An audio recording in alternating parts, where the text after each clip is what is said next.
Hello, everyone. It's Buck. I'm just going to talk you through what we shared in our November 30th GTU here in a Zoom recording. So it will not be the same as if you had been with us. I'm sorry we missed you. There was some major discussion time and Q&A time in the meeting, but it was face-to-face in the media center and did not lend itself to being recorded. But I'm going to go through things, and then you please just work through your support teacher if you have questions. The point of these few slides was to make people comfortable with any first look changes we made, and also make you comfortable that many things will feel just the same, especially the same with INNAT and GES and map lookups, just like you did in second look.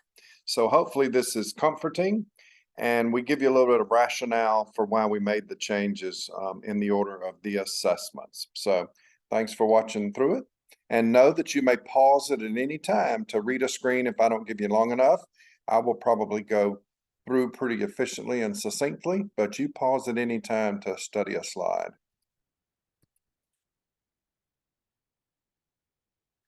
All right, this first slide was just shared with everyone because it's from our August 17th GTU, where we said we would be revisiting these points on the November 30th GTU.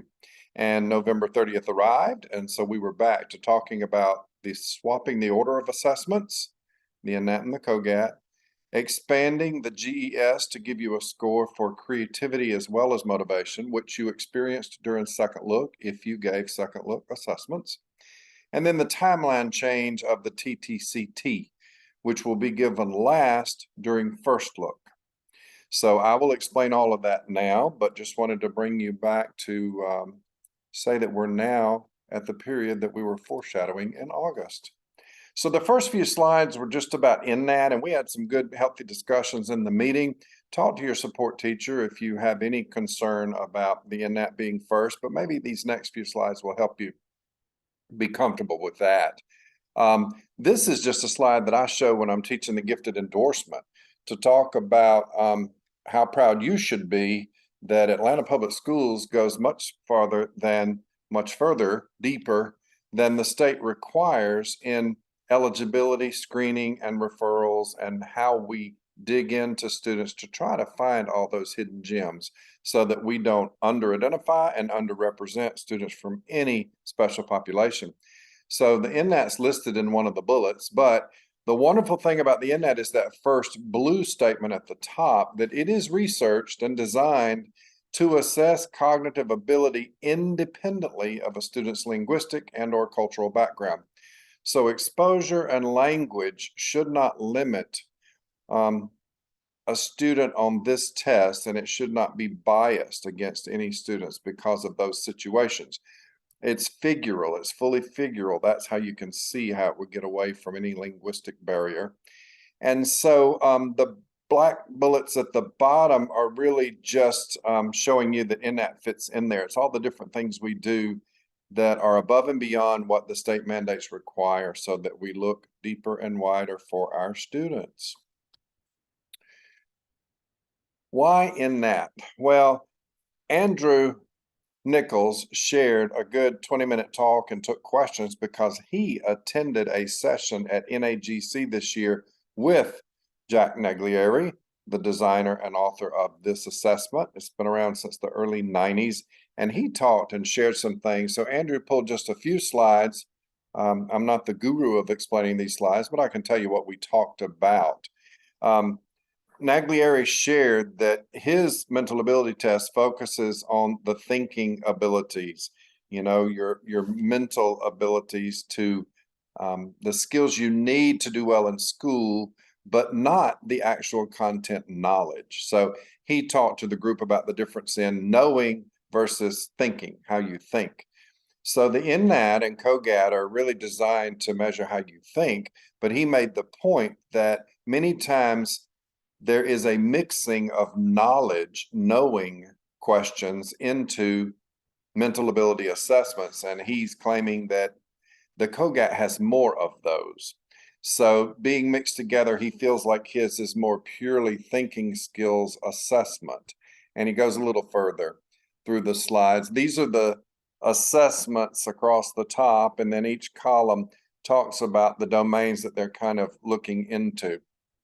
So he was trying to show how knowledge is being questioned in these assessments, while less knowledge is required for the INNAT. It's checking skills. Go back to those slides as you wish. And then he explains further here about bias. We want to be as equitable as possible with all of our students. And the next slide kind of shows you how research has proven that maybe his would have less bias by race. This slide. The point was that the differences in the standard scores across different races, if they were perfectly fair and equitable and non-biased, this score in the column that says by race would be towards 0. So a lower difference indicates, I want to be sure I'm right, because I know that's right. That statement on the right kind of confuses me. A lower score is good, means there's less difference across races. So if you see at the top, he's listed several, including the COGAT, and they do have a higher mean of the difference than the INNAT at the bottom. So I cannot explain to you the statistical difference background in the formula he used here, but we do know that you want fewer differences across races. And so that was the point Andrew made with the 4.2 showing here. It's not 0, but according to Dr. Naglieri, it is more effective and less biased. So if you have some questions about that nice session he had, ask Andrew Nichols about that and he can further explain. The other point that Naglieri made was that if the mental ability test is pulling on knowledge-based questions, which are often blended in, our 2 years of COVID in some students has created loss, if not major loss, in knowledge and remembering those things. And so his INNAT is possibly better as we're returning after COVID at a score for pure mental ability and thinking versus knowing. That was the point of Andrew's talk. So I was not as great at that at all as Andrew was, but back to the slides where I can be the guru of information about your testing. We just want you to feel wonderful that the INNAT is a nationally researched, nationally normed, proven, reliable, and valid mental ability test. And so it is an effective one to use that we've been using during second look, but we're going to swap and use it in first look because two things are going on. We're trying to do what's best for students. So we're going to see if we find more gold panning with the INNAT than the COGAT first. It is certainly a trial this year, and we shall see. People worry sometimes because the COGAT does go deeper. And if you were to need any partial composite score, that COGAT could render you 7 scores to be able to use, where any one of those could make a child eligible on the eligibility report, while the INNAT only gives you 1 score to use. However, because of it being figural, because of the hopeful less bias, hopefully because of it not digging into things that may have been lost after COVID, we want to use that one first. And please be assured that we will not deny any child a COGAT test if the INNAT doesn't result in a score for them and they need the mental ability score for eligibility. We are not removing the COGAT from the process, we're just reversing the order. So let's go through those things. This is just our timeline that's always been posted on the Google Drive since summer. So I wanted you to just see the only timeline change for first look is shown here with my little red arrows. That's the only difference. Excuse me. Tabs is still happening in January. And then in February, we're opening up our first look test window, and it will feel just like second look for you, just like it if you did second look. You will be looking up the existing MAP scores for your children for achievement.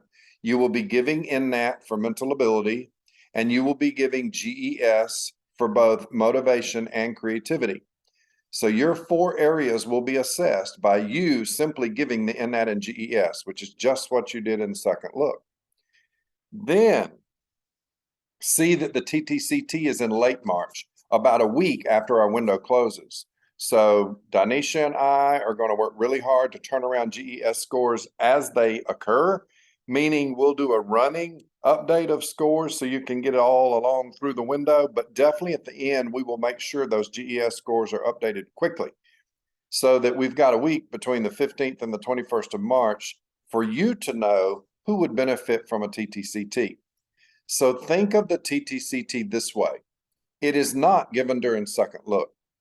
The TTCT is given during first look, but as a secondary assessment for creativity if the child did not get that score on the GES, or if you cannot use both GES scores because you would be using 2 checklist scores for eligibility.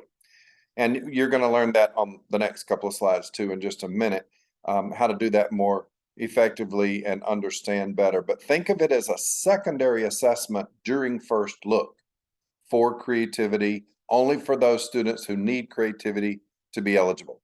So it'll be a far smaller pool. I can't tell you how many. Some schools may do 0 TTCTs, some may do a couple or a few, some may do 37. I don't know, but it will not be as large a pool as you have given TTCTs in the past. And I'm thinking not nearly as large because you're only going to give it to students who need it after the GES and need creativity for eligibility. It needs to be their 3rd area. So it will be a smaller pool, but that's the only timeline change is moving TTCT to last. Then the only assessment changes are the ones we've already talked about. We're going to move NNAT to first look. I'm sorry, yes, that's right. NNAT to first look, and the GES now includes creativity and motivation. So those are really the only assessment or instrument changes. We think of GES more like an instrument because it's a teacher checklist. So really, you're already familiar with that, that we were going to make those moves. So I just said in the bottom again in that red box that it's going to feel just like what you gave in second look until we get to the TTCT window in March. Tabs, there's no changes. So this is a slide for you to just be comfortable that there are no changes to the way we've done tabs for a while now. So it will feel just like last year if you were with us. If not, all of our new teachers will, their support teachers are going to talk to you, but please know that just like I sent out in second look, you will receive email notification for every task before you need to do it, and you will have time to do it, and you will have a window to actually carry out the student tasks as needed. I won't let you forget anything if you will read my emails and do the things when we are asking you to do them. I try never to make them be something you have to do by tomorrow. You're a teacher, that's job 1. I want this to fit in between when you have moments to be able to work on this. So I always give you time, but just please look at the emails promptly and carry out the tasks you need to carry out, and I won't let you miss a thing. But you will receive an email about what needs to happen in tabs. It'll feel like last year. Students are only giving a tabs to those students in their class that have an 80th to 84th percentile on MAP, who are not currently gifted eligible, and not a parent referral. So it's a small list, and you see the window there. We have a week after we come back before we start opening the tabs window, and there'll be a teacher training and emails to guide you through getting that done with teachers. Now, this is what we spent a good bit of time on in the meeting. We had a tabletop activity where we had, everybody had about 4 people at their tables, and we spent about 20 minutes looking through this and talking, and then had a group discussion. We're going to have to just, you're going to just have to do this on your own, watching it at this point, but I'll go through it with you and kind of show what we did.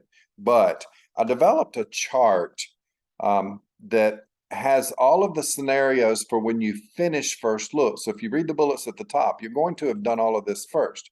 For all of your first look students, you're going to pull up their MAP growth scores and have those available, just like you're getting ready for an eligibility team meeting. You're going to give the NNAT and have those scores available. You're going to give the GES and have those scores available. So you will have 4 pieces of data on every child after you finish that much in First Look, which is our main First Look testing window.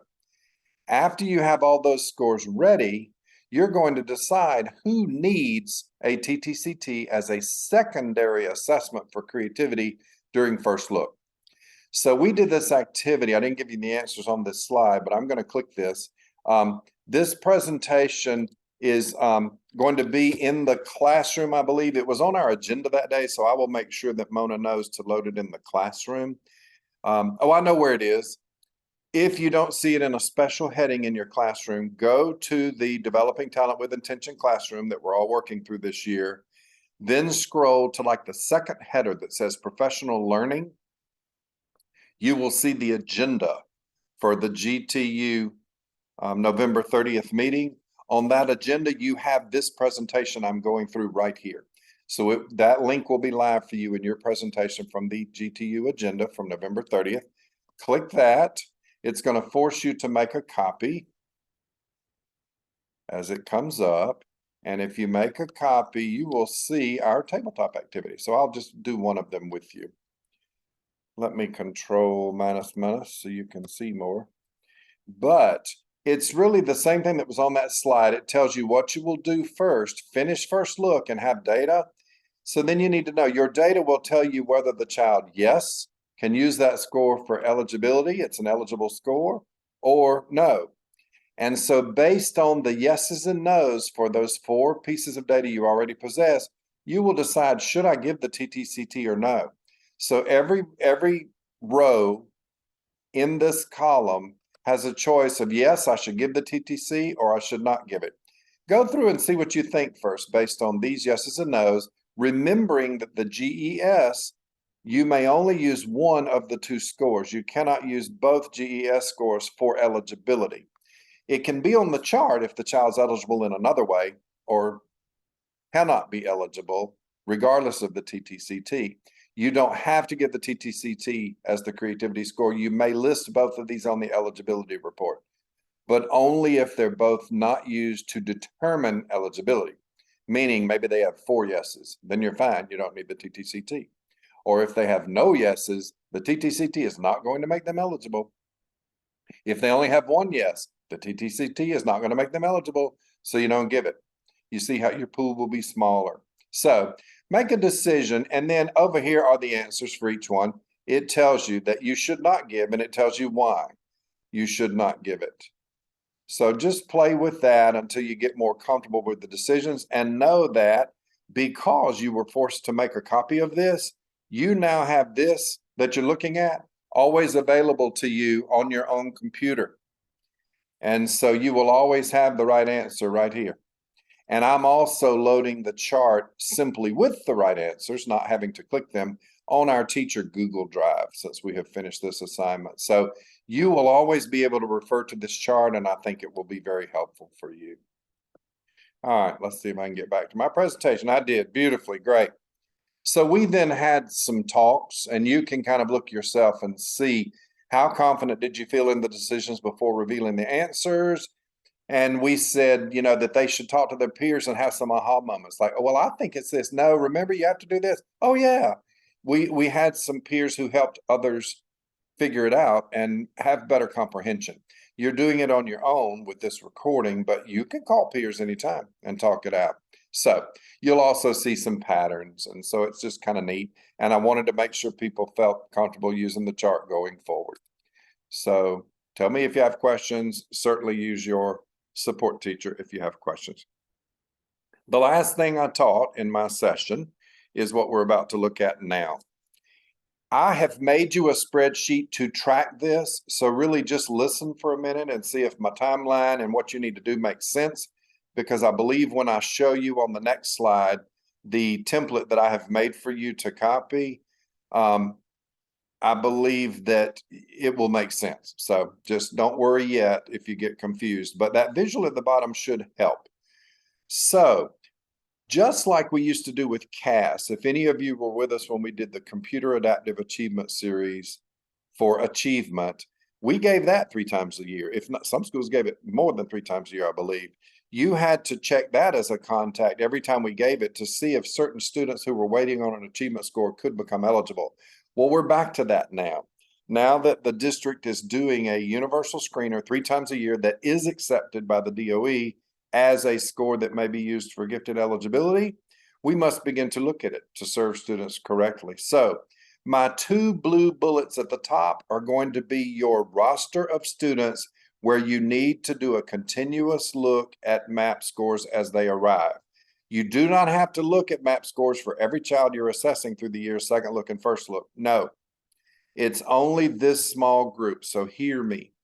It is only after second look. Don't try to put first look students on a roster to follow along for the MAP, because any student where the MAP would make them eligible means they had 2 yeses after first look. They will be on your second look roster. So don't try to start looking for students with 1 yes and follow MAP. Go on and finish second look. So every year at second look, you're going to create this roster and add some students to it for a continuous look over the next few months. And it is those 2 bullets. After second look, every student who is still ineligible, that is your initial pool, and then look at it and see if that child would be eligible with 1 more qualifying score in achievement. So you see that the pool even gets smaller. That subgroup of students are who you want to add to this roster that I'm about to show you.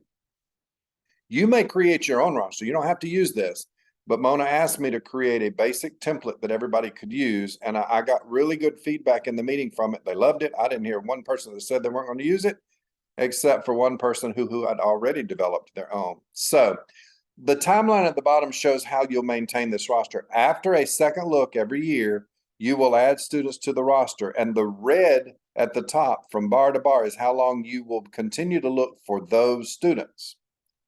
So I added after second look in the fall, and I'm going to look at, there's also a December MAP administration right here, and I'm sorry, I didn't think about it when I was composing this in my head, but because we finished second look back in October, you will always have a November, December MAP to look at. So consider another little box here. My spreadsheet shows that. So you're going to continue to look at MAPs for that December test, the spring test, the following fall test, and the winter test. And the last time we talked in the meeting, we're going to go ahead and look at this spring test. But after that, your scores from these students' first look, the previous spring, will be more than 24 months old. So you cannot use those data anymore, so you don't keep looking. You only follow them until their initial data runs out and has expired. So while we test in February and March, and this MAP test doesn't happen until March, it might technically be a few days or a couple of weeks over 24 months. But as we were talking in that meeting, we usually have said anything done in a semester that's about 24 months later, like 2 years later, the same semester, we will use the data, and the state has never objected. So we're asking you to follow it through that time. I hope that makes sense. But once you drop them off, once it's more than 24 months old, they would be eligible again for a first look. So that's how this works. You'll also be adding new students to the roster the following school year. Does that make sense? And this school year. So before I confuse you further, let's show you what we gave to you. This link, when you're in the live presentation from our GTU agenda, this link just takes you to our Gifted Teacher Share Drive to show you where the folder lives for this living roster link. But it's also right here. So just do it right here and you'll be in good shape. When you click this link, it's again going to ask you to make a copy, I hope. Oh, it didn't on this one. Maybe it's because I'm the owner. I'll try to fix that so that it forces you to make a copy. But this is a wonderful spreadsheet that then you can save it. Even if you click it now before I have corrected it to make a copy, just please make a copy. But here is what I created for everybody. And maybe I can make it a little bit smaller so you can see what we're kind of doing. But this is where you will begin to keep the continuous look of students that you need to track for MAP. Remember, only second look, ineligible students who need achievement to be their third area. That's all you need to add. So the way that you keep up with when they need to roll off is to record when they rolled on to the list. So it says very first column, this is the second look year you're dealing with. Like right now is second look 2022. So I have given you a drop down. You don't even have to type it through the year 2030. So I would just say I'm loading a child from 2022 second look. This is just a nice little column I added because I thought it might help you 24 months from now when these students need to roll off, you could mark them inactive. So I did an all capital letters active, and then I did a little letters inactive so you can see a real difference in who is what. So this child will be remaining active until we have filled this entire row with scores, because once we've filled the entire row, that has taken you to the point in the calendar that if you went further, their scores would be more than 24 months old. So once we fill all of these scores, I will go back and mark that child inactive. So all you need to do is fill in the student's name here and grade. And I even made that a drop down. So it's real simple for you. Then you are going to have to look up scores each time. But when we give the winter map this year, you want to put in their math and reading NPR. When we give the spring map, put in their NPR. Next fall, you're going to give 3. You're going to get to put in 3 scores until they become eligible. Put in their scores. When you get to next spring, that's the last map you need to look at. Then you can go back and make the child inactive and start following your next students. It's color coded, so you won't get mixed up. These last columns are optional. They happened in the meeting. Some people said, I like to add an end date so that you know when I'm going to stop looking. Well, the easiest thing for me is when you have filled in all the scores on a row, you know that's when you stop looking. But if it helps you to put a date that's 24 months later, you can put a date here, and then I just gave you room to say anything you want as comments. But once I have all those filled in on a child, I'll go back over here and mark the child inactive, knowing that they didn't get eligible with their map through all that time, but they can be a first look the next time it rolls around. I hope that makes sense to you and is usable. I definitely need to go make that copy only.